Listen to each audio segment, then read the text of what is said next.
Nagpadayon ang tulo ka adlaw nga National ID registration nga gipahigayon sa Philippine Statistics Authority sa Barangay Palampas aron mapaduol ang serbisyo sa gobyerno ngadto sa mga residente ug mapadali ang ilang pagparehistro tumong sa maong kalihukan nga matabangan ang mga wala pa makakuha sa National ID ug malikayan ang kalisod sa pagbiyahe paingon sa sentro sa Dakbayan o Bacolod. Si Kapitan nag-request siya og registration sa National ID sa tulo ka adlaw.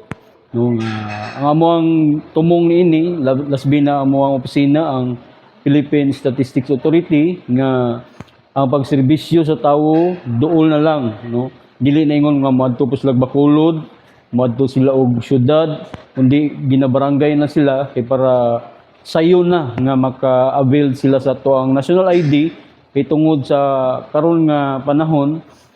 National ID na ang pangitaon sa tanan nga transaksyon. Labi na gayud sa ato ang mga beneficiary sa purpose na to, ato ang mga senior citizen o ang lain nga individual nga nagkinahanglan sa ato ang National ID. Gipahayag usaba sa PSA nga limitado lamang sa 60 ka aplikante matag adlaw ang ma-accommodate tungod sa usara ang registration kit nga gigamit sa maong aktibidad apan andam gihapon ang ilang team nga mulugway sa oras kung kinahanglan aron mas daghan ang matabangan. Hindi pa lang ko nga nakakuha ID.